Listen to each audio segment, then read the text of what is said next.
Hello student, आज हम chemistry का थर्ड लेसन कर रहे हैं। देखिए, विच of the following metal has highest melting point. देखिए, कौन सी मेटल हाईएस्ट मेल्टिंग पॉइंट रखेगी, जिसमें क्या होगा, फोर्स ऑफ अट्रैक्शन क्या होगा मैक्सिमम, या जो मेटल सबसे ज़्यादा हार्ड होगी। हमारे पास चार ऑप्शन है, कॉपर, सिल्वर, सोडियम, टंगस्टन। तो जो टंगस्टन मेटल होती है उसका एटॉमिक नंबर भी क्या होता है, हाई, और उसमें नंबर ऑफ सेल्स भी क्या होंगी, ज़्यादा। और ये मेटल सबसे ज़्यादा हाई मेल्टिंग पॉइंट रखती है क्योंकि ये सबसे ज़्यादा हार्ड मेटल है।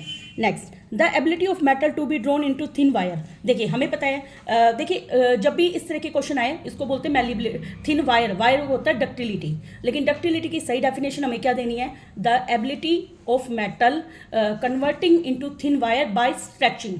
स्ट्रेचिंग वर्ड यहाँ पे जोड़ना बहुत ही जरूरी है, उसको हम बोलते हैं डक्टिलिटी। और सोनोरस क्या होता है, जब मेटल साउंड प्रोड्यूस करती है उसको हम यूज कहाँ पे करते हैं, उसको हम यूज करते हैं इलेक्ट्रिक बेल होता है जैसे, ठीक है, वहाँ पे हमारी ये साउंड यूज होती है। और हम देखते हैं जैसे किचन में भी कोई बर्तन गिर जाता है हमसे, तो हम अलग अलग साउंड को पहचानते हैं। तो ये मेटल की कौन सी प्रॉपर्टी है, सोनोरस। और कंडक्टिविटी का मतलब कंडक्टर होना, और मेलिबिलिटी का मतलब उसको शीट में कन्वर्ट करना। जब भी शीट में करेंगे बाय हैमरिंग प्रोसेस यूज करेंगे। और अब देखिए, मेटल को जब हम शीट में कन्वर्ट करते हैं, अब उसके हम यूज अगर पूछे पेपर में तो हम क्या लिख के आ सकते हैं। देखिए, गोल्ड मेटल की जो हम फॉइल बनाते हैं उसको हम मिठाई को डेकोरेट करने में यूज करते हैं। सिल्वर मेटल की जो फॉइल बनाते हैं उसको भी हम काजू की कतली पे डेकोरेट करते हैं। तो ये दो यूज आप लिख के आ सकते हो। और एक ये भी यूज कर सकते हैं कि जो स्कैटरिंग एक्सपेरिमेंट था उसमें गोल्ड मेटल की सबसे पतली शीट लगाई गई थी, क्योंकि उसकी पेनिट्रेटिंग पावर क्या होती है, ज़्यादा। नेक्स्ट क्वेश्चन हमारा, विच of the following is a characteristics of metal. Metal की क्या करेक्टरिस्टिक है, थोड़ा सा हम रिकॉल करते हैं इसको। मेटल की क्या करेक्टरिस्टिक है, मेटल सोनोरस होती है, मेटल का हाई मेल्टिंग पॉइंट होता है, और मेटल साउंड वो तो हो चुका है, साउंड प्रोड्यूस करते हैं। और मेटल क्या बनाती है, पॉजिटिव आयन। क्या बनाती है, पॉजिटिव आयन। मेटल के वैलेंस इलेक्ट्रॉन में एलिमेंट होते हैं 1, 2 और 3। याद रखना कितने होते हैं, या तो 1 या 2 या 3। अब हम इसमें देखते हैं कि एक वैलेंस इलेक्ट्रॉन उसमें 3 हो सकते हैं, 1 से 3 हो सकते हैं, ये हमारा ट्रू है। दे हैव 4 से 8 वैलेंस इलेक्ट्रॉन, बिल्कुल गलत है। 4 से 8 कभी भी वैलेंस इलेक्ट्रॉन नहीं होते। Next, they are brittle. Brittle का मतलब होता है जैसे हथौड़ा मारा और तुरंत बिखर गया, जैसे चौक को हम हथौड़ा मारते हैं वो बिखर जाता है। तो मेटल ब्रिटल नहीं होती, ये कौन होती है, non metal. Next, they are capable to form anion easily. Metal अभी मैंने बताया था पॉजिटिव आयन बनाती है। पॉजिटिव आयन का मतलब क्या है, कटायन बनाना। नेक्स्ट, तो हमारा ए ऑप्शन ही आएगा। विच of the following reaction show that the given oxide is amphoteric in nature. देखिए, आपके सिलेबस में दो ही हैं ऑक्साइड जो कि एम्फोटेरिक है, एक तो एल्यूमिनियम ऑक्साइड और एक जिंक ऑक्साइड। एक और याद रखना है हमें, पीबीओ। क्या याद रखना है, लेड ऑक्साइड। क्या याद रखना है, लेड ऑक्साइड। अब हमें दे रखा है जब Zn में O2 जुड़ा तो ZnO बना, ये हमें पता है। अब इसने क्या रखा है, given oxide is amphoteric in nature. तो अभी मैंने क्या बताया था, Al2O3 और ZnO। और नेक्स्ट है, ZnO को जब H2SO4 के साथ हमने मिक्स किया तो ये बन गया zinc sulphate plus H2O। Next है, ZnO को जब मैं NaH के साथ रिएक्ट करती हूँ तो ये बनता है सोडियम जिंकेट प्लस H2O। तो अब मुझे पता है यहाँ पे जिंक ऑक्साइड है हमारा, क्या है ये जिंक ऑक्साइड हमारा, एम्फोटेरिक। एम्फोटेरिक नेचर का मतलब होता है जो एसिड और बेस दोनों के रूप में काम आ जाए। अब इस रिएक्शन में देखिए, H2SO4 हमारे पास यहाँ पे क्या है, एसिड, और ZnO यहाँ पे क्या काम कर रहा है, बेस का। जब एसिड और बेस मिलते हैं तो न्यूट्रलाइजेशन रिएक्शन होती है, तो जिंक सल्फेट यहाँ पे क्या बनाए, साल्ट। तो यहाँ पे H2SO4 एसिड है और ZnO क्या है, बेस, तो इसने बेस के रूप में रिएक्ट कर दिया। नेक्स्ट रिएक्शन में देखो, ZnO को NaOH के साथ मैंने मिक्स किया। NaOH सोडियम हाइड्रोक्साइड हमें पता है बेस होता है, तो ये ZnO अब किसके काम कर रहा है, एसिड का। तो हमने देखा ZnO ने दो तरीके से काम किया, कैसे, एक तो एक बार बेस बन गया वो और एक बार एसिड बन गया, इसलिए ये एम्फोटेरिक नेचर रखता है। तो हम यहाँ पे ZnO बी और सी इक्वेशन हमें इसके नेचर के बारे में डिस्क्राइब कर रही है। कई स्टूडेंट क्या गलती करेंगे, इसमें फर्स्ट ऑप्शन को टिक कर जाएंगे, वो नहीं करना हमें, ठीक है। हमें देखना है कि क्या वो बिहेव कर रहा है एसिड और बेस के रूप में। Next question, what happen when calcium is treated with water. देखिए भाई, कैल्शियम को जब अपन पानी के साथ ट्रीट करते हैं तो क्या बनता है। देखिए, एक तो it does not react with water, कि भाई वो रिएक्ट नहीं करता वाटर के साथ, ये बिल्कुल गलत है। जैसे कैल्शियम की गोलियां भी होती है हमारे पास, हमें पता है जैसे पानी में डालते हैं वो तुरंत घुलना शुरू हो जाती है ना, तो इसका मतलब ये रिएक्ट ही नहीं करता पानी के साथ, तो ये तो गलत है। Next, it react violently with water, तुरंत रिएक्ट करने लग जाता है। तो इसमें वोलेंटली का मतलब बुरी तरीके से, कि भाई एकदम से डाला और घुलना शुरू कर दिया, ऐसा नहीं होता। उसको घोलने के लिए कई बार हमें चम्मच की भी हेल्प लेनी पड़ती है। और next it react less violently with water, ये ठीक है कि वो थोड़ा रिएक्ट करता है, लेकिन ऐसा नहीं है कि एकदम से डालते ही वो बिल्कुल गायब हो गया। नेक्स्ट बबल, जो हाइड्रोजन गैस के फॉर्म होते हैं stick to the surface of calcium, जो हाइड्रोजन गैस के बबल्स बनेंगे वो उसके सरफेस पे चिपक जाते हैं, ये बिल्कुल ठीक है। ऐसा क्यों? देखो भाई, तुमने देखा होगा जैसे कभी भी कैल्शियम की गोली को घोल के देखना पानी में, उसमें तुम्हें गैस निकलती हुई दिखेगी और वो उसी गोली के चारों तरफ हम क्या हो जाते हैं, डिजोल्व, ये सब करके देखा हुआ है। Next uh reaction metal M it treated with H2SO4 the gas is equal to, पता ही हमें जब भी मेटल एसिड के साथ रिएक्ट करती है तो कौन सी गैस निकलती है, हाइड्रोजन गैस, और क्या बनता है मेटल का, साल्ट, तो हाइड्रोजन गैस बनती है। तो अब हमें बताना है गैस हाइड्रोजन है, ये गैस एयर से क्या है, हल्की। नेक्स्ट ये जो गैस है वो SO2 है, SO2 तो है ही नहीं, और लाइटर देन एयर भी नहीं है, तो बोथ A एंड B। तो देखिए ये जो गैस है वो हाइड्रोजन है और ये गैस एयर से हल्की है, बिल्कुल ठीक है। लेकिन गुब्बारों के अंदर हीलियम भरी जाती है फिर भी, ऐसा क्यों होता है? देखिए गुब्बारों में हीलियम क्यों भरी जाती है? जब गुब्बारा ऊपर की तरफ जाता है, मान लो मैं उसी गुब्बारे में हाइड्रोजन भर दूँ, तो ऊपर जाके वो गुब्बारा क्या करेगा, ब्रस्ट हो जाएगा, हवा के साथ रिएक्ट करके क्या हो जाएगा, ब्रस्ट हो जाएगा। इसलिए हवा हीलियम भरी जाती है जो दूसरी हल्की गैस होती है, ताकि वो ऊपर जाके ब्रस्ट ना करे। Next question, the composition of aqua regia. देखिए एक्वा रीजिया एक ऐसा घोल होता है जिसमें सारी मेटल घुल सकती है, इवन गोल्ड एंड प्लेटिनम। इसको याद करने की ट्रिक क्या है, एक तो याद रखना है इसमें HCl हाइड्रोक्लोरिक एसिड और एक HNO3 यूज होता है। अब इसका रेशियो कैसे याद रखना है, देखो HCl की स्पेलिंग में सिर्फ 2 ही लेटर आ रहे हैं, इसलिए इसका रेशियो होगा 3, ठीक है, मतलब स्पेलिंग छोटी तो रेशियो बड़ा, और HNO3 में स्पेलिंग बड़ी है और रेशियो क्या है, कम। तो मैंने अपनी ट्रिक बना रखी है, HCl रेशियो HNO3 क्या होता है, 3:1, ठीक है। नेक्स्ट क्वेश्चन, ये हम बता ही चुके हैं। नेक्स्ट क्वेश्चन देखिए, विच of the flowing only contain non metal.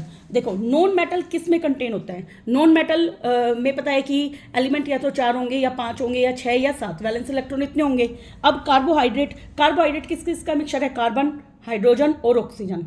हमें पता है कार्बन भी नॉन मेटल है, हाइड्रोजन भी कई बार उसको हम मेटल भी मान लेते हैं, कई बार नॉन मेटल भी मान लेते हैं। और अपना अगला क्या हो गया, इसमें ऑक्सीजन, और प्रोटीन और अलोय और बोथ A एंड B। देखो अलोय में तो मेटल नॉन मेटल दोनों हो सकती है, तो C ऑप्शन तो हम रिगार्ड कर देंगे, और D ऑप्शन में A और B दोनों दिखा रखे हैं, तो हमारा ये D ऑप्शन ही आएगा। क्योंकि जो प्रोटीन होता है, देखो इसने बोल रखा है जो कार्बोहाइड्रेट है वो कार्बन, हाइड्रोजन और ऑक्सीजन का बना होता है। अभी मैंने आपको बताया था हाइड्रोजन को हम कई बार मेटल भी मानते हैं, कई बार नॉन मेटल भी मानते हैं, तो इस केस में हम इसको नॉन मेटल ट्रीट करेंगे। अच्छा, प्रोटीन में प्रोटीन से अमीनो एसिड बनता है, पता है अमीनो एसिड में NH4 ऐसे समथिंग अमाइन वगैरह इस तरह से होते हैं ना, तो उसमें N नाइट्रोजन, H का मतलब हाइड्रोजन, इस तरह के एलिमेंट है, तो इसलिए हम इसमें कार्बोहाइड्रेट एंड प्रोटीन करके आएंगे, नॉन मेटल दोनों में कंटेन होता है। Next, which of the following is not a property of non metal. हमें बताना है नॉन मेटल की कौन सी प्रॉपर्टी नहीं है। नॉन मेटल ना तो मेलिएबल होती है ना डक्टाइल होती है, ये प्रॉपर्टी है, हमें कौन सी नहीं है वो बताना है। दे आर ब्रिटल, ये भी है। दे आर सोनोरस, ये गलत है, मेटल कभी भी नॉन मेटल कभी भी सोनोरस नहीं होती। आपने देखा है कभी चौक गिरता है क्या, उसकी ऐसे साउंड आती है जैसे कोई मेटल की प्लेट गिरी है, नहीं आती ना, तो इसलिए वो सोनोरस नहीं होती। और ये सारी की सारी पुअर कंडक्टर होती है, हीट और इलेक्ट्रिसिटी की, ग्रेफाइट को छोड़कर बिल्कुल ठीक है, पुअर कंडक्टर होती है। सिर्फ ग्रेफाइट है जो कि पेंसिल की लेड में होता है, वो गुड कंडक्टर होता है किसका, इलेक्ट्रिसिटी का। Next question, which of the following metal will not give hydrogen with H2O। इसे क्या रखा है, कौन सी मेटल है जब वो पानी के साथ रिएक्ट करेगी तो हाइड्रोजन गैस नहीं देगी। तो इसने क्या रखा है, अगर मैंने सोडियम को पानी के साथ रिएक्ट किया, आपको पता है sodium very very reactive metal, अगर मैं उसको पानी में डाल देती हूँ तो एकदम से ब्लास्ट हो जाता है, उसमें हो जाता है ना, तो इसका मतलब वो वोलेंटली रिएक्ट करेगा। मैग्नीशियम भी वोलेंटली रिएक्ट करता है, क्योंकि देखो केदारनाथ का माली, तो M आ गया ना, Mg, तो ये काफ़ी रिएक्टिव हैं। और जिंक प्लस H2O ये भी रिएक्ट करता है। सिर्फ जो कॉपर है ना वो एकदम से पानी के साथ रिएक्ट नहीं करता। देखो कॉपर के बर्तन में आपने देखा होगा हम पानी रखते हैं ना, तो वो पानी क्या होता है, अब पानी रिएक्ट करने रखते हैं, अब कभी ऐसा देखा बबल्स बने हो उसके अंदर, पानी पूरी रात रखा हमने, ठीक है, अगले दिन कभी बबल्स बने दिखते हैं हमें उसमें, नहीं दिखते ना। तो बबल्स कब बनते हैं, जब कोई गैस बनती है। तो जो कॉपर है वो H2O के साथ रिएक्ट करके H2 गैस नहीं बनाता। और डिक्रीजिंग ऑर्डर ऑफ रिएक्टिविटी दिखा रखी है, देखो कॉपर सबसे कम रिएक्टिव है यहाँ पे, जो चीज़ सबसे कम रिएक्टिव है वो जल्दी से रिएक्ट नहीं करेगी। Next, metal are refined by using different method, which of the following metal are metals are refined by electrolytic refining. देखिए इलेक्ट्रोलाइटिक रिफाइनिंग यूज दिखा रखी है इसने, कॉपर, जिंक, एजी और एयू। देखिए इसको हमें याद कैसे रखना है, इलेक्ट्रोलाइटिक रिफाइनिंग उसमें यूज होती है जो कम रिएक्टिव होती है। कौन? जो कम रिएक्टिव होती है। अब हाइड्रोजन से नीचे वाली सीरीज पे आ जाओ। देखो केदारनाथ का माली आलू जरा फीके सड़े पकाता है, तो इसने क्या रखा है, जरा जैडन ले लिया, जिंक है ना, चांदी ले ली एजी, गोल्ड ले लिया एयू और कॉपर। तो इसमें इलेक्ट्रोलाइटिक रिफाइनिंग का यूज होता है। जो मेथड्स हैं ये क्या होता है, इसमें इम्प्योर मेटल डिपेंड करती है nature of metal as well as nature of impurity. हाँ ये बात है कि मेटल, सब मेटल के अंदर इम्प्योरिटी अलग अलग होती है। कोई हाइड्रोजन के साथ रिएक्ट कर जाती है जल्दी, कोई सल्फर के साथ, कोई CO2 के साथ, सबका रिएक्शन अलग अलग होता है। तो नेक्स्ट क्वेश्चन हम पढ़ेंगे। तो इसमें हम कौन कौन सा ऑप्शन ले लेंगे, एक तो कॉपर, एक एयू।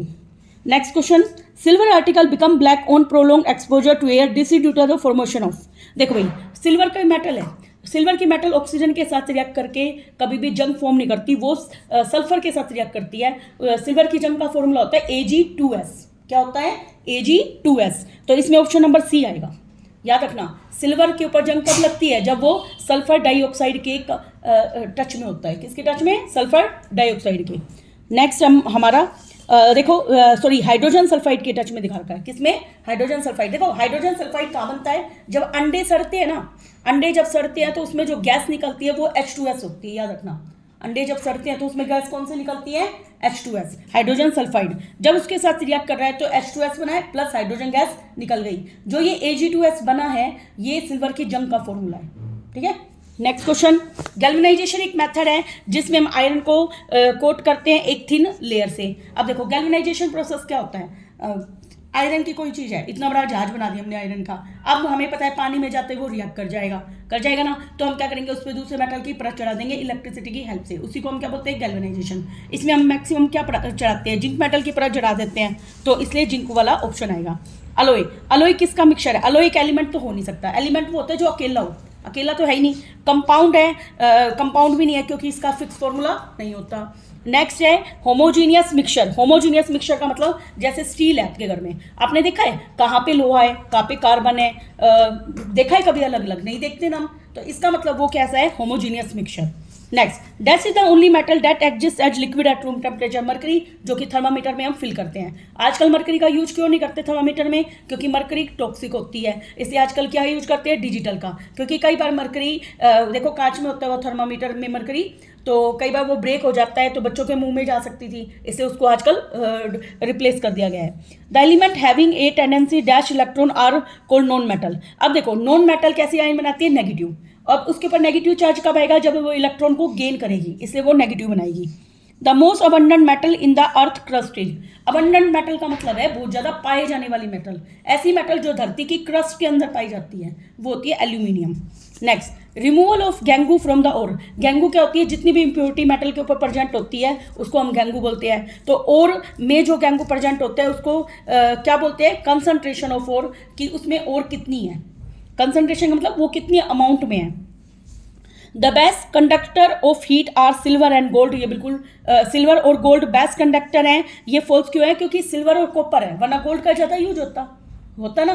तो हम जानते हैं कौन होते हैं? कॉपर और सिल्वर। और कॉपर से भी बेस्ट कौन है? सिल्वर। पहले नंबर पे सिल्वर, फिर कॉपर, फिर एल्यूमिनियम। आपने देखा होगा जो केबल वायर होती है उसमें दोनों मेटल होती है, कॉपर भी और एल्यूमिनियम भी। कॉपर तो अंदर होती है और एल्यूमिनियम की रैपिंग उसके ऊपर वाइट सिल्वर से कलर की देखी होगी, हो रखी होती है उसके ऊपर। Next, when aluminum is treated with hot water, a gas is released which burns with pop sound. Pop sound के साथ हमें पता है हाइड्रोजन निकलती है। अब इसे करके एल्यूमिनियम को गर्म पानी के साथ ट्रीट किया तो उसमें निकल रही है। तो इसे करके एल्यूमिनियम जो है ना कभी भी ना तो गर्म पानी के साथ रिएक्ट करती है ना ही ठंडे पानी के साथ। तो इसने और भी मेटल्स के बारे में बता रखा है, आयरन और जिंक, ये दोनों की दोनों ना तो गर्म पानी के साथ रिएक्ट करती है ना ही हॉट वाटर के साथ। इंपॉर्टेंट क्वेश्चन है ये, आयरन, जिंक एंड एल्यूमिनियम। देखो कैसे याद रखोगे? एल्यूमिनियम, आयरन और जिंक, ये तीनों के तीनों ना तो गर्म पानी के साथ रिएक्ट करती है ना ही वो कोल्ड वाटर के साथ। Next, non metal can be solid, liquid और गैस।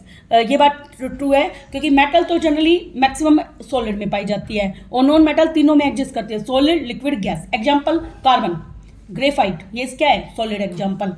अच्छा, और लिक्विड के क्या एग्जांपल हो गए? लिक्विड को जैसे हम हाइड्रोजन को भी लिक्विड में लिक्विफाई कर सकते हैं, गैस को आपने देखा होगा, ऑक्सीजन को भी सिलेंडर में लिक्विफाई करके डाला जाता है, और लिक्विड का एग्जांपल एक अकेला ब्रोमीन है, ठीक है। और गैसेज में तो maximum metal non metal gases में पाई जाती हैं।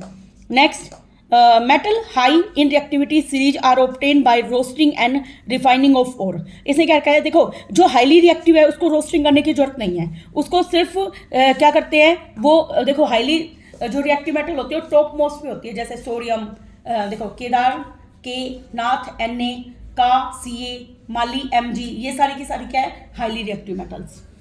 Next question, metals are converted into their alloy to make them less brittle and hard and corrosion resistant। ये बिल्कुल ठीक है, मेटल को alloy में कन्वर्ट करने का रीजन ही ये है कि उसको जंग ना लगे। देखो पहले के ज़माने में क्या होता था कि जितने भी ब्रिज वगैरह होते थे या अपने घर में रेलिंग लगाते थे, सारी की सारी किसकी बनी होती थी, लोहे की। अब आपने देखा होगा सब घरों में आसपास सब जगह स्टील आ चुका है। स्टील क्या है, हमारी अलॉय है एक आयरन की, उसको यूज क्यों कर रहे हैं हम, ताकि भाई उसको जंग ना लगे, है ना, तो इसलिए ये ट्रू है। Match the term given in, देखो भाई, match the term given in column A with their meaning in column B. Malleability, देखो मेलिएबल का मतलब क्या होता है, वायर में वो शीट में कन्वर्ट करना, और डक्टिलिटी का मतलब क्या होता है, वायर में कन्वर्ट करना। सोनोरिटी का मतलब साउंड प्रोड्यूस करना। सॉफ्टनेस का मतलब इतनी सॉफ्ट है कि वो पिघल जाएगी, और लश्यर का मतलब शाइन करना। तो ये तो आपका मैच हो जाएगा। नेक्स्ट क्वेश्चन, अब ये असर्नेशन रीजन के क्वेश्चन आ चुके हैं हमारे। Electrical wire can not be made by copper. अब बताओ कॉपर से क्या वायर नहीं बना सकते, बना सकते हैं, तो इसलिए ये क्या है, फॉल्स। बनती कॉपर से वायर है मैक्सिमम। आगे, copper is a bad conductor of electricity, ये भी फॉल्स है हमारा, ये इसका रीजन इसका ट्रू नहीं है। नेक्स्ट क्वेश्चन, इसे क्या रखा है, electrical wire can not be made by copper, ये गलत है। Next question, when zinc is added to a solution of iron sulphate. हाँ जी, आगे क्वेश्चन देखिए, when zinc is added to a solution of iron sulphate no change is observed. देखिए zinc plus FeSO4, हमें पता है जो जिंक है, देखो केदारनाथ का माली आलू जरा फीके बाद में आएगा, तो इसका मतलब जो जिंक है वो आयरन से क्या है, ज़्यादा रिएक्टिव है, तो ये क्या करेगा, इसको डिस्प्लेस कर देगा और जिंक सल्फेट बना लेगा प्लस Fe बना लेगा, बन गया। अब जिंक सल्फेट का कलर याद होना चाहिए, वो कैसा होता है, कलरलेस। जिंक सल्फेट कैसा होता है, कलरलेस, और FeSO4 का कलर क्या होता है, ग्रीन। तो इसने क्या रखा है, नो चेंज इज ऑब्जर्व्ड, कि कोई चेंज नहीं मिलेगा, जबकि हमारा चेंज आया, यहाँ पे कलर भी चेंज हो गया, इसलिए ये क्या है, फॉल्स। नेक्स्ट, जिंक इज ज़्यादा रिएक्टिव है आयरन से, ये हमारा ट्रू है। Next question, food cans are coated with tin and not with zinc. इसे क्या रखा है, फूड कैन को हम टिन से जिंक कोट करते हैं, जिंक से नहीं करते, ये बिल्कुल ठीक है, क्योंकि टिन रिएक्ट नहीं करता। Next, zinc is more reactive होता है देन टिन से। अगर मान लो मैंने जिंक से फूड कैन बना दी है, तो उससे क्या होगा, वो भोजन के साथ रिएक्ट कर जाएगा, खाने के साथ रिएक्ट करने के बाद वो खाना कैसा हो जाएगा, जहरीला। इसे फूड कैन को हम किससे बनाते हैं, टिन से। Next question, platinum gold and silver are use to make jewellery. ये बिल्कुल ठीक है, क्योंकि वो ये, अब इसका रीजन पता होना चाहिए, एक तो वो शाइन करते हैं, एक उनको कोरोजन नहीं होता, तो ये दो रीजन पता होने चाहिए, इसलिए उनको ज्वेलरी बनाने के लिए हम यूज करते हैं। Next, platinum gold and silver are the least reactive metal, ये बिल्कुल सही रीजन है, इसलिए ए ऑप्शन आएगा इसमें। नेक्स्ट, कार्बन रिएक्ट करता है ऑक्सीजन के साथ टू फॉर्म कार्बन डाइऑक्साइड, बिल्कुल ठीक है। देखो जैसे कोल है, कोयले की रिएक्शन हमने कल पढ़ी थी कि कोल को जब अपन बर्न करते हैं तो सी में O2 जोड़ते हैं तो क्या बनता है, CO2, और CO2 देखो C + O2 गिव्स क्या हो गया, CO2। अब जो नॉन मेटल है वो हमेशा कैसे ऑक्साइड बनाती है, एसिडिक, तो ये ऑक्साइड कैसा है भाई, एसिडिक है, तो और इसे करके नॉन मेटल फॉर्म करती है एसिडिक ऑक्साइड, तो ये हमारा ऑप्शन ए आएगा कि ये इसका ट्रू रीजन है। नेक्स्ट, अब हम केस स्टडी वाले क्वेश्चन करेंगे। There reactivity series is a list of metal arrange in A order of their decreasing activity. सही है, डिक्रीजिंग एक्टिविटी का मतलब सबसे ऊपर ज़्यादा रिएक्टिव, फिर उससे कम रिएक्टिव, ऐसे करते करते हमारी लास्ट वाली सबसे कम रिएक्टिव हो जाएगी। फिर आगे क्या रखा है, copper silver both being placed lower than hydrogen. अब देखो कॉपर और सिल्वर दोनों को हाइड्रोजन से नीचे रखा जाता है, देयर आयंस, और यहाँ पे रिएक्टिविटी आयरन हाउएवर डिस्प्लेस नहीं कर सकता Na+ को और Ca+2 को। तो अब हमें इसमें क्वेश्चन बताने हैं, name the metal that can be displace when excess of iron filing is added to solution containing a mixture of iron. देखिए अब हमारे पास एक सॉल्यूशन दे रखा है जिसमें लेड भी है, जिंक की भी आयन है, मरकरी की भी आयन है और Mg की भी आयरन है। अब हमें बताना है वो कैसे डिस्प्लेस हो सकता है। देखिए आयरन डिस्प्लेस कर देगा किसको, लेड को और मरकरी को। ऐसा क्यों, रिएक्टिविटी सीरीज देखेंगे, रिएक्टिविटी सीरीज के अकॉर्डिंग आयरन का आ रहा है ऊपर, लेड उससे नीचे आ रहा है और मरकरी भी उससे नीचे आ रहा है, इससे दोनों के दोनों डिस्प्लेस हो जाएंगे क्योंकि आयरन इनसे ज़्यादा रिएक्टिव है।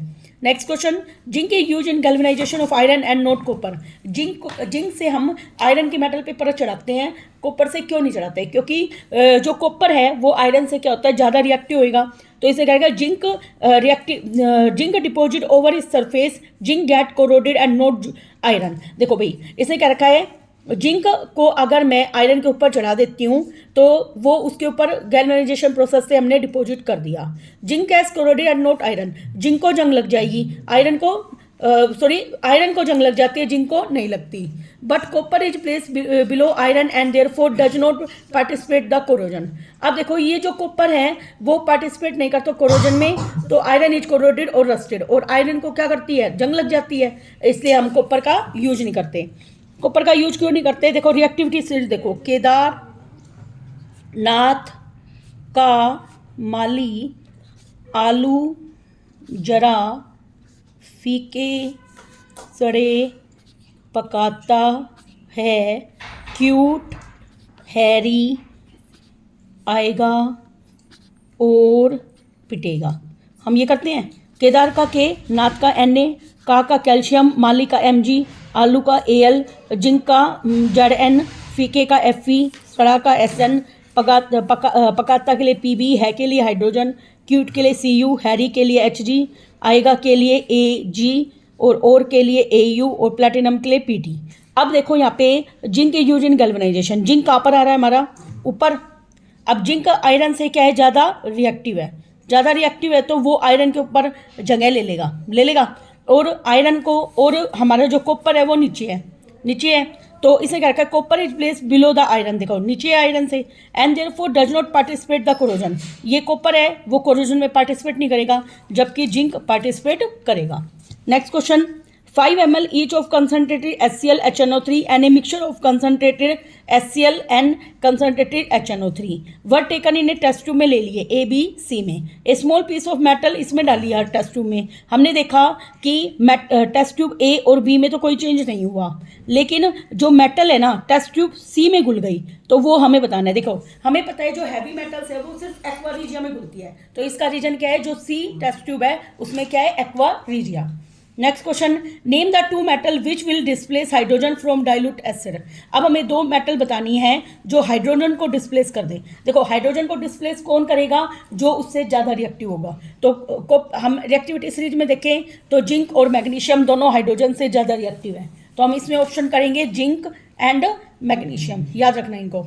नेक्स्ट क्वेश्चन, ये रिएक्टिविटी सीरीज जो मैंने बताई थी अभी दे रखी है, इसके बेस पे हमें क्वेश्चन के आंसर देने हैं। Metal which exist in native state, native का मतलब होता है फ्री स्टेट, फ्री स्टेट में कौन एग्जिस्ट करता है, कॉपर Au या Au का मतलब गोल्ड, Ag का मतलब silver.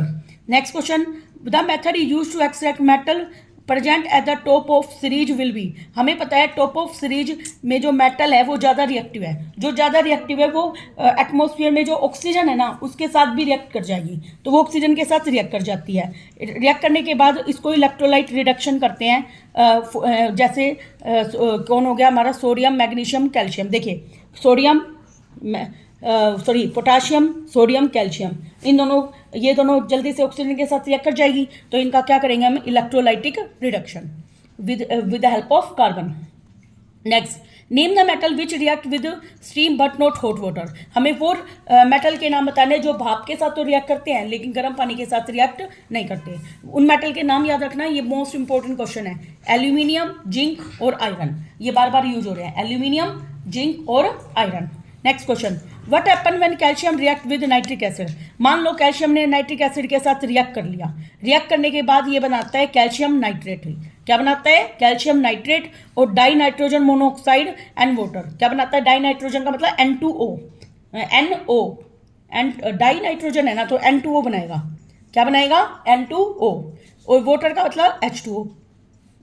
Next, which of the following metal will melt eight body temperature, देखो हमारी बॉडी का टेम्परेचर कितना होता है 37 degree Celsius. Gallium, magnesium, caesium और एल्यूमिनियम, इनमें से कौन सी मेटल है जो हमारे हाथ में लेते ही पिघलना शुरू हो जाती है? हमें पता है गैलियम और सीजियम मेटल होती है, जो कि जो मेल्ट कर जाती है बॉडी टेम्परेचर पे। Next, name two metal which react with dilute HNO3 to evolve hydrogen gas. देखिए दो मेटल है जो HNO3 के साथ रिएक्ट करके हाइड्रोजन गैस को निकालती है, उनके नाम याद रखने, एक तो मैग्नीज, एक मैग्नीशियम। क्या कौन कौन सी होती है? मैग्नीज और magnesium. Next question, arrange the following metal in the decreasing order of reactivity. ये तो आप टेबल से बता दोगे, केदारनाथ कमाली जो मैंने बताया था इससे कर लेंगे ना। Next, although metals form basic oxide, name one metal which form amphoteric oxide. हमें दो पता है, एक तो जिंक फॉर्म करती है और एक एल्यूमिनियम। वो एम्फोटेरिक ऑक्साइड का मतलब वो ऑक्साइड जो एसिडिक भी होते हैं प्लस बेसिक भी होते हैं, उनको हम क्या बोलते हैं? Amphoteric oxide. वो कौन से होते हैं? जिंक ऑक्साइड और एल्यूमिनियम ऑक्साइड, जिसको क्या बोलते हैं? Al2O3। Next, name one metal which react neither with cold water nor with hot water but react with steam. तो वो मेटल होती है आयरन। मोस्ट इंपॉर्टेंट कौन सी मेटल होती है? वो आयरन। आयरन ही एक ऐसी मेटल है जो स्टीम के साथ रिएक्ट करती है, ना तो वो कोल्ड वाटर के साथ रिएक्ट करती है ना ही वो हॉट वाटर। अब इसकी स्टीम के साथ रिएक्शन बहुत बार बोर्ड में आई हुई है, सुनो भाई। आयरन का मतलब होता है Fe, स्टीम का मतलब पानी, पानी ही होएगा H2O, लेकिन जब वो रिएक्ट करती है तो वो बनाती है Fe3O4 प्लस H2। याद रखना क्या बनाती है? Fe3O4 plus H2। ये आपका एनसीईआरटी का ही क्वेश्चन है। Next, a piece of granulated zinc was dropped into a copper sulphate. Zinc granules का मतलब जिंक का कोई टुकड़ा है जो कॉपर सल्फेट में आपने डाल दिया, तो इसका मतलब जिंक प्लस क्या था? Copper sulphate. अब हमें देखना है कि क्या जिंक कॉपर से ज़्यादा रिएक्टिव है, क्योंकि केदारनाथ का माली आलू जरा और क्यूट बाद में CU लास्ट में आएगा, तो जिंक ज़्यादा रिएक्टिव है तो वो उसको डिस्प्लेस कर देगा। तो यहाँ पे क्या बन जाएगा? जिंक सल्फेट और कॉपर अलग हो जाएगा। अब देखो कॉपर सल्फेट का कलर क्या होता है? ब्लू, और जिंक सल्फेट का क्या होता है? ग्रीन। तो क्या हो गया? ये डिस्प्लेसमेंट रिएक्शन हो गई। नेक्स्ट, इसे क्या रखा है? Blue to colourless. Zinc sulphate का कलर ग्रीन नहीं, कलरलेस होता है। वो आयरन सल्फेट का ग्रीन होता है। कैसा कलर होता है इसका? कलरलेस। याद रखना भाई, कलर बहुत जरूरी है। Next, a clean aluminium foil was place in an aqueous solution of zinc sulphate. अब देखो एल्यूमिनियम को मैंने किसके साथ रिएक्ट करवाया है? यहाँ पे जिंक सल्फेट के साथ। पहले मैं देखती हूँ क्या एल्यूमिनियम जिंक से ज़्यादा रिएक्टिव है। देखो केदारनाथ के माली में एल्यूमिनियम पहले आ रही है, जिंक बाद में आ रही है, तो एल्यूमिनियम जिंक से क्या है? ज़्यादा रिएक्टिव है, तो रिएक्शन होगी। तो अब ये एल्यूमिनियम सल्फेट लिखना कैसे है? हमें पता है एल्यूमिनियम की वैलेंसी कितनी होती है? 3। सल्फेट की वैलेंसी कितनी होती है? 2। क्रॉस मल्टीप्लाई करो, करा तो क्या बन गया? Al2SO4 की थ्राइस बन गया, और जिंक अलग हो गया। तो इस तरीके से ये अलग हो जाएंगे। अब इसने व्हेन इस सरफेस वॉज कोटेड विद एक सिल्वर ग्रे डिपॉजिट। याद रखना भाई, एल्यूमिनियम सल्फेट का कलर कैसा होता है? Silver grey. कैसा कलर होता है? Silver grey. ठीक है। Next, show the electron transfer in the following MgCl2। देखो Mg का एटॉमिक नंबर कितना होता है? 12, 2, 8, 2। तो मेरे पास Mg के कितने इलेक्ट्रॉन है? 2। और क्लोरीन का कितना होता है? 17। तो 2, 8, 7। एक क्लोरीन के पास कितना है? 7 है, तो उसको एक की जरूरत है। तो एक Mg एक क्लोरीन को दे देगा, दूसरा Mg एक और क्लोरीन को दे देगा, तो Mg +2 आयन बनाएगा और क्लोरीन Cl नेगेटिव आयन बनाएगा। तो बन गया ना हमारा MgCl2। ये बनाने भी आते हैं बोर्ड में। ठीक है। Next, show the formation of MgO by transfer of electron in the 2 element using electron dot structure. तो देखो MgO हम बना सकते हैं। कैसे बनाएंगे MgO? एक नोटबुक दो बेटा। देखो MgO एक मैं बना के दिखाती हूँ। Mg का एटॉमिक नंबर कितना होता है? 12। तो कितना आया? 2, 8, 2। ऑक्सीजन का कितना होता है? 8, 2, 8, 2, 6। अब ये बताओ Mg के पास तो 2 एक्स्ट्रा है और ऑक्सीजन को 2 चाहिए, तो हम Mg के ऊपर 2 जो एक्स्ट्रा है वो लिख देते हैं। ऑक्सीजन के पास कितने हैं? 6। 2, 2, 4 और 2, 6। अब ये एक इधर ट्रांसफर कर रहा है और एक ये इधर ट्रांसफर कर रहा है, बन रहा है ना। तो ये क्या आयन बनी? Mg+2 और O2 नेगेटिव बन गई ना। तो बना हमारा MgO, बन गया। इस तरीके से आपको करके आना है। Next question, name one property which is not shown by the ionic compound. हमें देखो आयोनिक कंपाउंड की कुछ प्रॉपर्टी पढ़ते हैं। सबसे पहले आयोनिक कंपाउंड आयंस के द्वारा बनते हैं, इसलिए इसमें फोर्स ऑफ अट्रैक्शन क्या मिलेगा? मैक्सिमम। ठीक है। दूसरा, आयोनिक कंपाउंड का जो मेल्टिंग पॉइंट और बॉइलिंग पॉइंट क्या होता है? हाई। और ये क्या करते हैं? इलेक्ट्रिसिटी के गुड कंडक्टर होते हैं, क्योंकि इनमें आयंस बन रही है। तो अब इससे क्या रखा है? जो आयनिक कंपाउंड होते हैं do not conduct electricity in the solid state. ये क्या रखा है? नोट शोन बाय द, ये शो नहीं किए जाते। बिल्कुल ठीक है। सॉलिड स्टेट में नहीं करेंगे वो। सॉलिड स्टेट जैसे नमक है, वो सॉलिड स्टेट में नहीं करेगा। नमक को मैं अगर पानी में घोलूंगी ना, उसके आयंस तब ब्रेक होंगे, तब वो करेंगे, या तो वो मोल्टन स्टेट में करते हैं या एक्वस स्टेट में। ये मोस्ट इंपॉर्टेंट है। Next, why does calcium float in water, ये आया हुआ है बोर्ड में, देखिए सीबीएसई 2014 का दिखा रखा है। कैल्शियम पानी के ऊपर फ्लोट क्यों करता रहता है? हमें पता है जो कैल्शियम है पानी के साथ जब वो रिएक्ट करता है, थोड़ी देर पहले मैंने बताया था कैल्शियम की गोली थी, मैंने पानी में घोला, घोलने के बाद हाइड्रोजन गैस निकल गई, फिर वो हाइड्रोजन गैस क्या करती है, कैल्शियम के साथ ही स्टिक कर जाती है, बताई थी ना, चिपक गई। चिपकने की वजह से वो कैल्शियम क्या करता रहेगा, पानी के ऊपर थोड़ी देर तक फ्लोट करता रहेगा। तो क्या रखा है, कैल्शियम पानी के साथ रिएक्ट करके हाइड्रोजन गैस बना रहा है। कैल्शियम हैवी होती है किससे? पानी से। जो चीज़ हैवी होती है वो पानी के ऊपर रहे, but due to the sticking, heavy होती है तो हैवी चीज़ तो पानी में क्या होती है, डूब जाती है। तो कैल्शियम इस हिसाब से डूब जानी चाहिए, लेकिन कभी भी गोली घोल के देखना कैल्शियम की, वो हाइड्रोजन पानी के ऊपर तैरती रहेगी, क्योंकि हाइड्रोजन गैस के बबल्स बन गए, वो बबल क्या करेंगे, इसको तैराते रहेंगे उसके अंदर। Next question, metal are refined by using different method, which of the following metal are refined by the electrolytic refining? electrolytic refining हमें 4 ऑप्शन दे रखे हैं, AU, CU, Na और K। तो इसे क्या है, electrolytic refining is used for metal like copper, zinc, Ag, Au। किस किस के लिए यूज होते हैं? जो देखो याद रखना, ये कॉपर, जिंक, Ag, Au, दो तो कम रिएक्टिव है इसमें, कॉपर सॉरी Ag और Au तो हमारी कम रिएक्टिव है, और कॉपर भी थोड़ा कम ही रिएक्टिव है क्योंकि वो पानी के साथ तुरंत रिएक्ट नहीं करता, और जिंक है थोड़ी सी रिएक्टिव, लेकिन वो भी इसमें भी इलेक्ट्रोलाइटिक रिफाइनिंग होती है। इसमें क्या होता है, नेचर वो ही डिपेंड करता है कि इसमें इम्प्योरिटी कैसी है। Next, a green layer is gradually form on the copper plate. देखिए जब सिल्वर को जंग लगती है उसका कलर कोई चेंज नहीं होता, सिर्फ सिल्वर का कलर वो सॉरी जब गोल्ड को जंग लगती है तो वो थोड़ा सा डल दिखने लग जाता है, नए नए गोल्ड लाते हैं उससे वो डल दिखने लग जाता है, और सिल्वर को जंग लगती है तो उसका कलर हो जाता है अपना ब्लैक। क्या फॉर्म होता है इस पे, Ag2S। क्या फॉर्म होता है, Ag2S। लेकिन जब हमारी कॉपर के ऊपर जंग लगती है तो उसका कलर हो जाता है ग्रीन। कैसा कलर होता है, ग्रीन। कॉपर की जंग का फॉर्मूला बोर्ड के अंदर था, इसको कैसे याद रखोगे, कॉपर कार्बोनेट। कैसे याद रखोगे, copper carbonate dot copper hydroxide, क्योंकि ये दो का मिक्सचर होता है, याद रखना। कैसे लिखो, याद करोगे, कॉपर कार्बोनेट। कॉपर कार्बोनेट को क्या बोलते हैं, CuCO3। क्या बोलते हैं, CuCO3। और कॉपर हाइड्रोक्साइड को क्या बोलते हैं, CuOH की ट्वाइस, क्योंकि कॉपर की वैलेंसी कितनी होती है, 2। कितनी होती है, 2। याद रखना भाई, ग्रीन कलर की जो सब्सटेंस है, ये फॉर्मूला है, इंपॉर्टेंट है, काफी इंपॉर्टेंट है। Name the 2 metal that are obtained by electrolytic of their chloride in molten form. Chloride का मतलब देखो, क्लोरीन के साथ मिक्स। कौन कौन सी मिक्स होती है, एक तो सोडियम जब क्लोरीन के साथ मिक्स है तो क्या बना, NaCl। और एक कौन सी मिक्स होती है, कैल्शियम, जो कि क्या होती है, कैल्शियम क्लोराइड। उसको हम इलेक्ट्रोलाइटिक रिफाइनिंग से अलग करते हैं।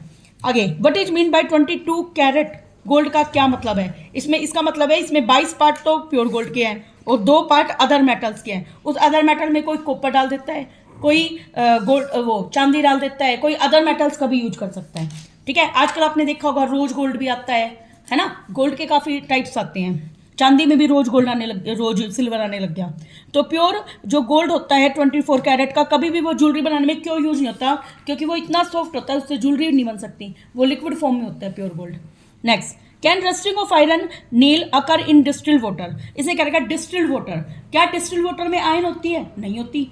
तो क्या डिस्टिल्ड वाटर में रस्टिंग हो सकती है, नहीं हो सकती, क्योंकि उसमें आयरन नहीं होती। Next, name an alloy that contain a non metal as one of its constituent. हमें बतानी है एक ऐसी नॉन मेटल, एक अलॉय बतानी है जो एक नॉन मेटल को कंटेन करती है। जैसे हम पढ़ते हैं स्टील, स्टील में क्या होता है, आयरन और कार्बन। याद रखना, स्टील में क्या होता है, आयरन और कार्बन। आयरन तो मेटल है और कार्बन क्या है, non metal. Next, name an alloy which has mercury as one of its constituent. देखिए भाई, ये मोस्ट इंपॉर्टेंट है। मरकरी की और का नाम क्या होता है, जिंक अमलगम। क्या नाम होता है, zinc amalgam is an alloy that the mercury as one of its constituent. देखना, अमलगम के अंदर मरकरी की अलॉय है जिसके अंदर क्या प्रेजेंट होता है, एक मिनट, जिंक अमलगम एक अलॉय है that as mercury of its constituent. तो इसमें जिंक अमलगम नाम की अलॉय के अंदर मरकरी होता है, Hg होता है। Name, explain what happen if bauxite. Bauxite किसकी और होती है, एल्यूमिनियम की। क्या फॉर्मूला होता है इसका, Al2O3 कंटेनिंग आयरन। इसमें आयरन होता है, एंड सिलिका इम्प्योरिटी के रूप में होता है। It directly subject to the process of electrolytic reduction करते हैं इसका। तो वो बिना प्योर किए करते हैं, ऐसा क्यों होता है, देखिए भाई, crude bauxite contain iron oxide. जो बॉक्साइड है इसमें क्या प्रेजेंट है, आयरन ऑक्साइड, एंड सिलिका इसकी इम्प्योरिटी के रूप में होता है। If any amount of iron is present in bauxite it will get deposit at the cathode.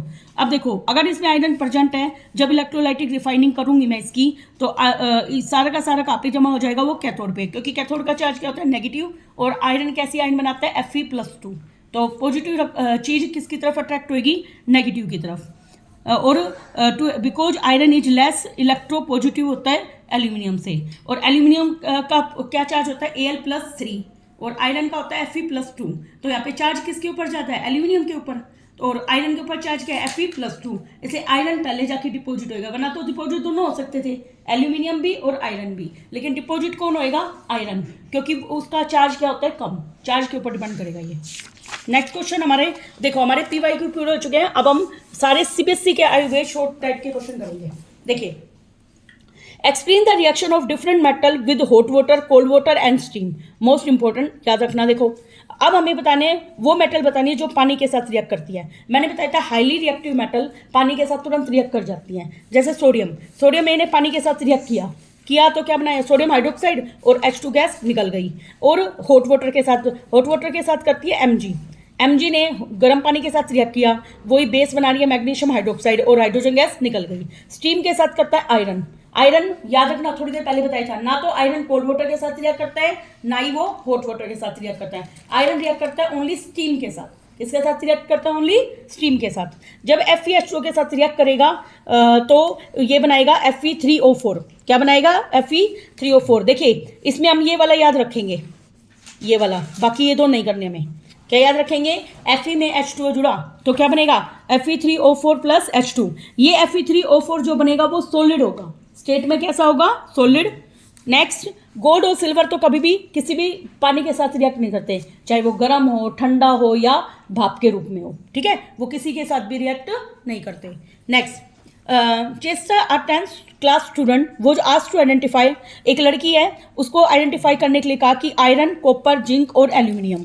Bye observing the effect of action of concentrated nitric acid and caustic soda to each metal. उसको हमने दो चीज़ दे दी। Caustic soda क्या होता है, sodium hydroxide, ठीक है, एक तो हमने उसको वो दे दिया, एक हमने दे दिया उसको कंसनट्रेटेड नाइट्रिक एसिड जो होता है HNO3। हमने बोला इन दोनों दो चीज़ तुम्हें देते हैं, अब इन दोनों की हेल्प से तुझे मेटल्स की पहचान करनी है।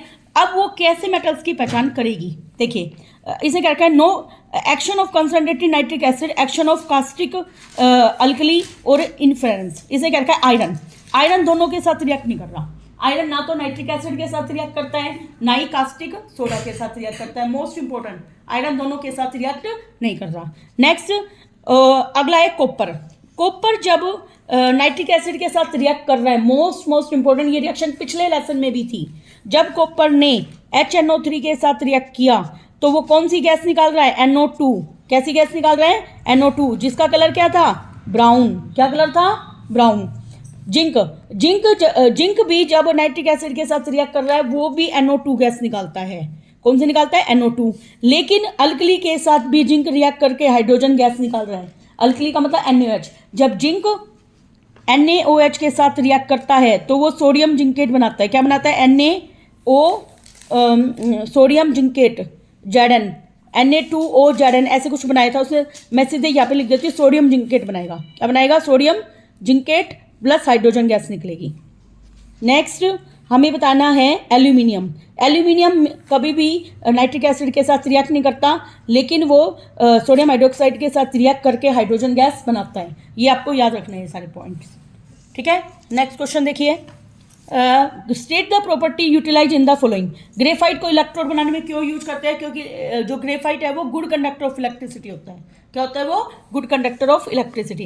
इलेक्ट्रिक वायर है वो कोट की जाती है PVC के द्वारा या रबर लाइक मटेरियल के द्वारा। क्योंकि ये रहती है, तुम्हें पता है वायर है, वायर क्या है, गुड कंडक्टर ऑफ इलेक्ट्रिसिटी है। अगर हमने एक वायर को वैसे ही हाथ लगा दिया तो हमारे करंट लगेगा या नहीं लगेगा ना, इसलिए उसके ऊपर हम कोटिंग करते हैं, ऐसी चीज़ें की कोटिंग करेंगे जो कि बैड कंडक्टर ऑफ इलेक्ट्रिसिटी है। और हमें पता है रबर इंसुलेट कंडक्टर होता है, रबड़ से बेस्ट कुछ नहीं होता कंडक्टर, तो इसलिए पीवीसी की कोटिंग की जाती है।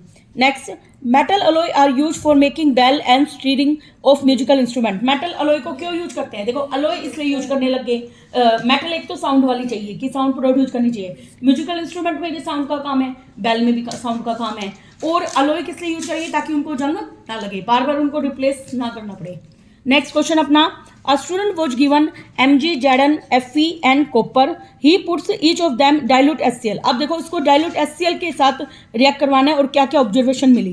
देखो जो कॉपर है ना वो कभी भी डाइल्यूट HCl के साथ रिएक्ट नहीं करता, याद रखना, कॉपर डाइल्यूट HCl के साथ रिएक्ट नहीं करता। नेक्स्ट, जो Mg है वो 5% HNO3 के साथ रिएक्ट कर जाएगा और क्या बनाएगा? H2 gas. नेक्स्ट, जो कॉपर है वो डिस्प्लेस किया जा सकता है साल्ट सॉल्यूशन से बाय अदर मेटल, तो कॉपर बाकी सबको डिस्प्लेस कर सकता है। और next question, right any two property of ionic compound. Ionic compound की प्रॉपर्टी क्या है? वो गुड कंडक्टर ऑफ इलेक्ट्रिसिटी होते हैं, उनका हाई मेल्टिंग पॉइंट होता है, और वो पॉजिटिव वो मतलब उस वो क्या होता है? हाई मेल्टिंग और हाई बॉइलिंग पॉइंट, ठीक है, और वो आयन से बनकर बने होते हैं, आयनिक कंपाउंड होता है उनके बीच में। Show that the formation of aluminium chloride by transfer of electron between the atomic number of aluminium and chlorine 13-17। देखिए एल्यूमिनियम का जो एटॉमिक नंबर होता है वो 13 होता है। एल्यूमिनियम कितना होता है? 13। तो एल्यूमिनियम जब आयन बनाएगा तो 3 इलेक्ट्रॉन को लॉस कर देगा, तो क्या बनाएगा? Al+3 और 3 इलेक्ट्रॉन निकल जाएगा, और एक क्लोरीन को 1 इलेक्ट्रॉन चाहिए। अब देखो जैसे मान लो मैंने यहाँ पे एल्यूमिनियम बना दिया, 1 2 3 इलेक्ट्रॉन दिखा दिए, 3 इलेक्ट्रॉन 3 क्लोरीन के साथ कंबाइन करेंगे, एक क्लोरीन इधर बना दो, एक इधर बना दो और एक इधर, 2 2 4 2 6 और 1 7, 2 2 4 2 6 और 1 7, 2 2 4 2 6 और 1 7, एक इलेक्ट्रॉन यहाँ से मिल जाएगा ट्रांसफर, एक यहाँ का ट्रांसफर हो गया और एक यहाँ का ट्रांसफर हो गया, बन गया AlCl3 हो गया। नेक्स्ट अपना PQRR3 element which undergo chemical reaction according to the following equation. देखो P2O3 प्लस 2Q मिलकर हमारा क्या बन रहा है? Q2O3 plus 2P। देखो 2014 का वह क्वेश्चन है, which element is most reactive. हमने देखा जो P है, P Q को डिस्प्लेस कर रहा है या नहीं? जो जब उसने डिस्प्लेसमेंट कर दी तो यहाँ पे P Q से क्या है? ज़्यादा रिएक्टिव है। नेक्स्ट क्वेश्चन है, which element is least reactive. तो अब इसमें और भी बताने हमें, इनमें देखो भाई अगला RSO4 में 2Q मिला तो क्या बन रहा है? Q2SO4, तो यहाँ पे Q ज़्यादा रिएक्टिव है। इसमें भी इस वाले में कौन ज़्यादा रिएक्टिव है? P2O3, यहाँ पे P रिएक्टिव है, ठीक है। और सबसे कम कौन होगा? इसी में आप देख लेंगे। ऐसे state the type of reaction listed above, सारी की सारी कैसी रिएक्शन है? Displacement reaction. डिस्प्लेसमेंट रिएक्शन में भी होता है कि ज़्यादा हाईली रिएक्टिव लेस रिएक्टिव को क्या कर देता है? डिस्प्लेस कर देता है। Next, state which of the following chemical reaction will take place और will not giving suitable reason for each. देखो जिंक में मैंने कॉपर सल्फेट डाला तो क्या बना? जिंक सल्फेट और कॉपर अलग हो गया। ऐसे ही Fe में ZnSO4 डाला तो FeSO4 हो गया, Zn अलग हो गया। तो इसने क्या रखा है? जिंक डिस्प्लेस कर रहा है कॉपर को और ये बना रहा है क्योंकि वो उससे ज़्यादा रिएक्टिव है। और अगला देखो Fe Zn, Fe केदारनाथ का माली आलू जरा में Zn पहले आ गया और Fe बाद में आया, तो यहाँ पे जो Zn है वो Fe से क्या है? ज़्यादा रिएक्टिव, तो नो रिएक्शन आएगा इसमें। क्या आएगा? No reaction. नेक्स्ट में अब देखो अभी मैंने बताया था Zn Fe से ज़्यादा रिएक्टिव है तो इसमें रिएक्शन होगी। Next question, the compound X and aluminium are use to join railway tracks. देखिए भाई रेलवे ट्रैक्स में यूज होते हैं, आइडेंटिफाई द कंपाउंड X। देखो जो रेलवे ट्रैक्स में यूज होते हैं वो Fe2O3 होता है। X क्या होता है? Fe2O3। हमें पता है मुंबई शहर के अंदर जब बारिश होती है तो सब जगह रेलवे ट्रैक्स में क्या लग जाती है? जंग, तो उनको रिपेयर करने का बाद में काम चलता है। Next, name the reaction. जो ये रिएक्शन है थर्माइट रिएक्शन है। हमें पता है ना जब Zn में देखो हमारा Fe2O3 होता है, प्लस में उसमें एल्यूमिनियम जुड़ता है तो क्या बनता है? Al2O3 plus Fe। ये Al2O3 किस में डाला जाता है? जहाँ पे क्रैक होते हैं रेलवे ट्रैक में, वहाँ पे डाल दिया जाता है ना, जैसे वेल्डिंग प्रोसेस में होता है। ये वेल्डिंग प्रोसेस की ही रिएक्शन है जिसको हम क्या बोलते हैं? Thermite reaction. क्या बोलते हैं? Thermite reaction. Most important reaction है। The reaction involve in thermite reaction कैसी रिएक्शन है? ये एल्यूमिनोथर्मी बोली जाती है इसको। इसका दूसरा नाम क्या है? एल्यूमिनोथर्मी। और ये रिएक्शन मैंने आपको बता दी, हीट गर्म करते हैं साथ में। A metal A which use in thermite process when heated with oxygen gives oxide B. देखिए भाई एल्यूमिनियम है, जब ऑक्सीजन के साथ रिएक्ट करती है तो क्या बनाती है, Al2O3। अब ये Al2O3 को जब मैं HCl के साथ रिएक्ट करवाऊंगी तो क्या बनेगा, एल्यूमिनियम क्लोराइड और पानी अलग हो जाएगा। इसी तरीके से Al2O3 को जब मैं सोडियम हाइड्रोक्साइड के साथ रिएक्ट करवाऊंगी तो सोडियम जिंकेट बनेगा। इसका फॉर्मूला क्या था, NaAlO2 और प्लस में पानी निकलेगा। नेक्स्ट क्वेश्चन हमारा CBSE का हुआ, इलेक्ट्रिक वायर है उसको प्लास्टिक से कोटिंग क्यों करते हैं, क्योंकि वो बैड कंडक्टर ऑफ इलेक्ट्रिसिटी होती है। नेक्स्ट कार्बन है वो यूज क्यों नहीं किया जाता for reducing aluminium from aluminium oxide, क्योंकि एल्यूमिनियम की एफिनिटी ज़्यादा होती है कार्बन से, तो कार्बन एफिनिटी का मतलब रिएक्टिव ज़्यादा होती है, इसलिए वो उसको डिस्प्लेस नहीं कर पाएगा। नेक्स्ट क्वेश्चन अपना, एक मिनट देखते हैं इसमें कितने रह रहे हैं, बस 2-3 और रह रहे हैं। देखिए, how is the method of extraction of metal high up in reactivity series different from that for metal in the middle. देखिए हमारा क्या होता है, वो metals in the middle of the reactivity series, मैं एक मिनट इसके लिए आपको एक टेबल दिखाती हूँ।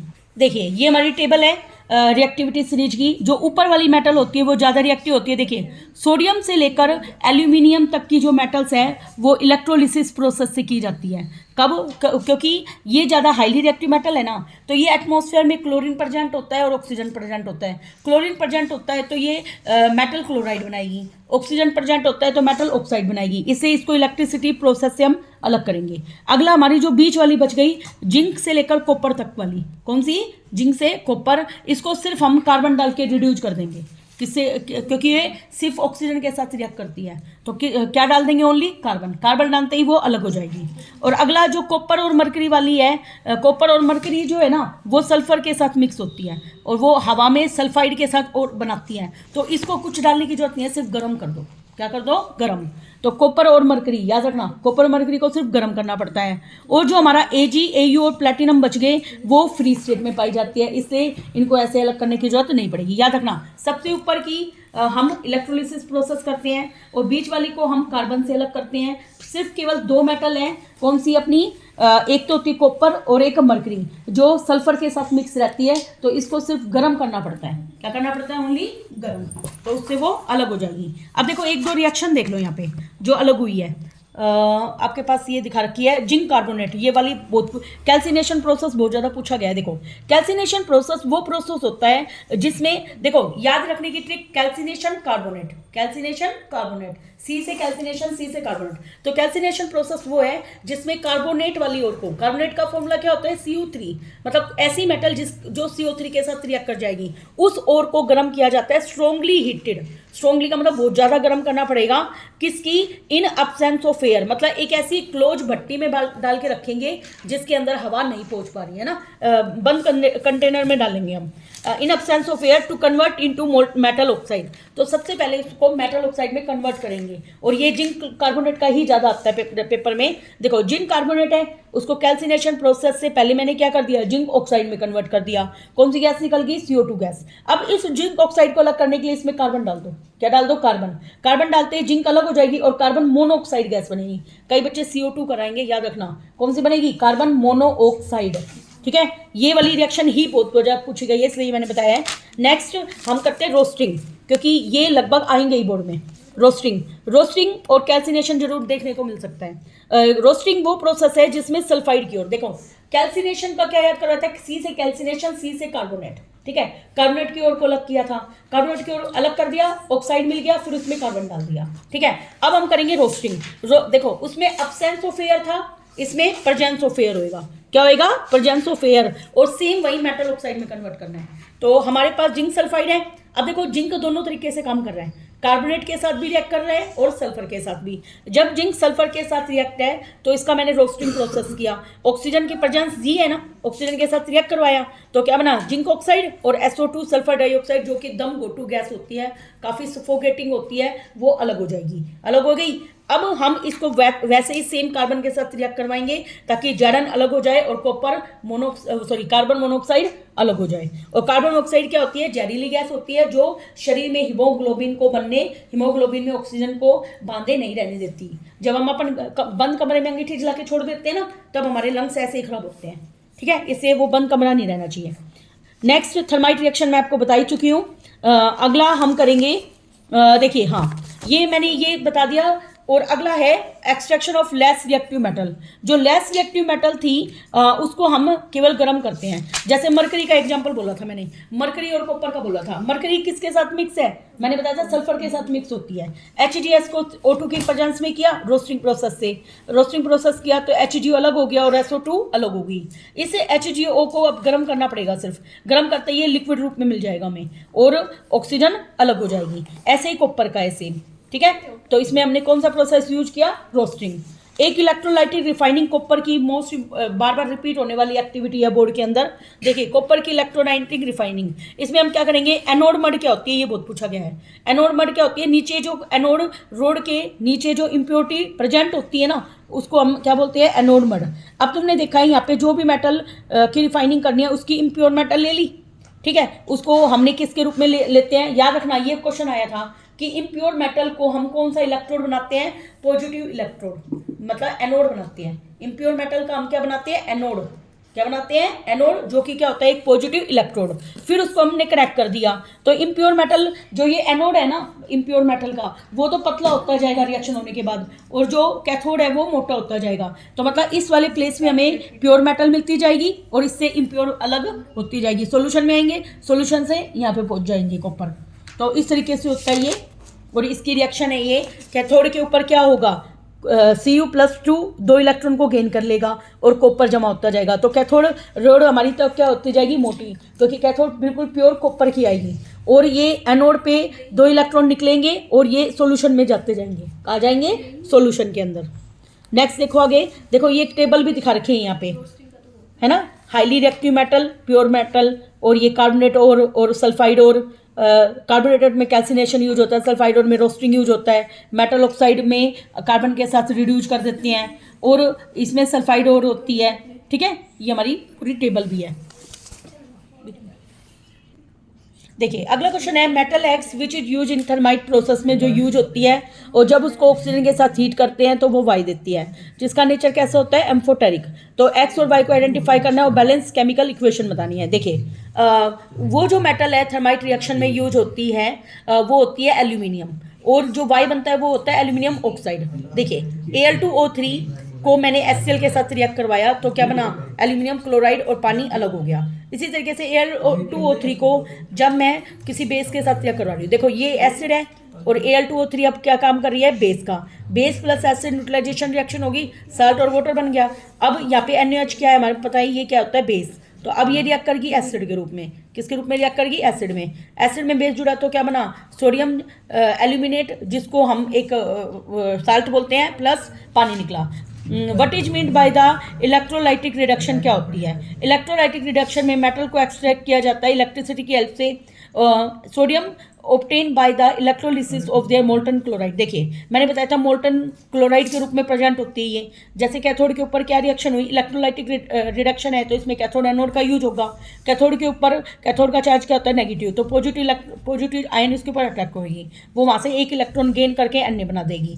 और एनोड के ऊपर नेगेटिव अट्रैक्ट होगी तो वो क्या करेगी, Cl2 बनेगा और 2 इलेक्ट्रॉन को लॉस कर देगी, वहीं जाकर वो सोडियम ले लेगा और दोनों मिलकर ये क्या बना लेंगे, NaCl। और ये NaCl सॉल्यूशन में जो पड़ा रहता है वो डिकम्पोज हो जाएगा Na+ में और Cl नेगेटिव में।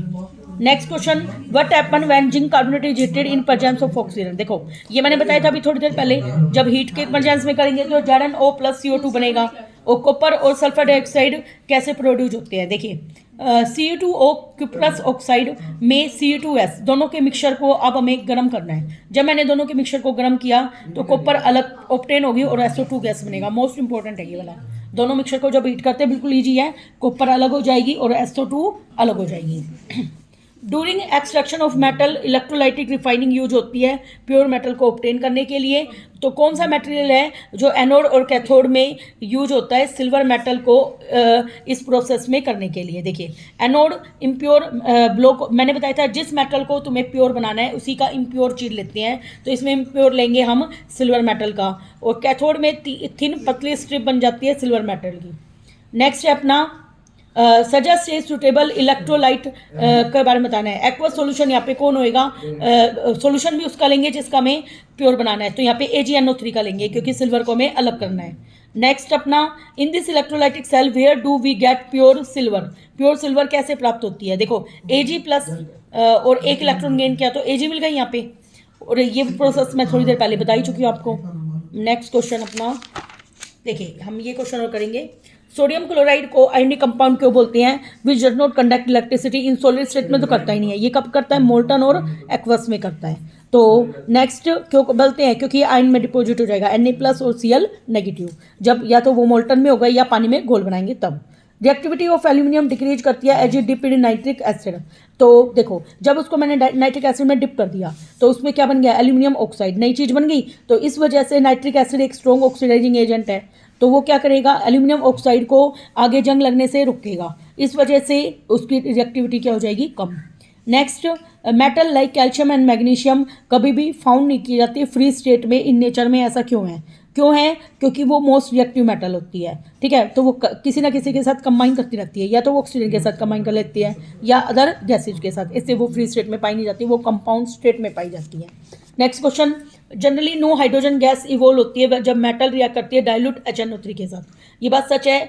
HNO3 स्ट्रॉन्ग ऑक्सीडाइजिंग एजेंट है, जैसे ही हाइड्रोजन फॉर्म होती है ना तो वो क्या करती है, वो दोबारा से ऑक्सीडाइज, ये हाइड्रोजन जो फॉर्म हुई है वो पानी के साथ रिएक्ट कर जाती है, ठीक है। रिएक्ट करने के बाद वो NO2 या NO या N2O कंपाउंड बना लेती है, इस वजह से ये डाइल्यूट HNO3 जो है हाइड्रोजन गैस इसमें इवॉल्व नहीं हो पाती रिएक्शन होने से। Sodium hydroxide solution can not be kept in aluminium container में, बेस को क्यों नहीं रख सकते, क्योंकि सोडियम हाइड्रोक्साइड एल्यूमिनियम के साथ क्या करेगा, रिएक्ट कर जाएगा और हाईली इनफ्लेमेबल हाइड्रोजन गैस निकलेगी जिसमें तुरंत आग लग जाएगी। सोडियम को silver metal does not combine easily with oxygen, but silver jewellery धीरे धीरे ऑक्सीजन के साथ कंबाइन होती है और धीरे धीरे उसको जंग लग जाती है। देखिए सिल्वर हाईली अनरिएक्टिव मेटल है, इट डज नॉट ऑक्सीजन के साथ रिएक्ट नहीं करती, बट सिल्वर की जो ज्वेलरी है वो कुछ समय बाद उस पर जंग लग के वो ब्लैक कलर की हो जाती है, क्योंकि उसमें सल्फर की लेयर जम जाती है। वो H2S जो अंडों में जो स्मेल आती है ना, वो गैस बनती है, वो H2S होती है, हाइड्रोजन सल्फाइड, उसके साथ रिएक्ट करके Ag2S बना देती है, जो सिल्वर का फॉर्मूला है जंग का। Next, sodium is obtain bye electrolysis in molten state, अभी बताया था ये मैंने। नेक्स्ट, एल्यूमिनियम रिएक्ट करती है डाइल्यूट HCl के साथ। देखिए भाई, एल्यूमिनियम रिएक्ट करते हैं डाइल्यूट HCl के साथ, स्टार्टिंग में धीरे धीरे करती है, क्योंकि उसके ऊपर Al2O3 की लेयर होती है, वो लेयर जब हट जाती है तो वो ज़्यादा जल्दी से रिएक्ट करेगी। नेक्स्ट, ये सारे क्वेश्चन हम कर चुके हैं। Thank you very much.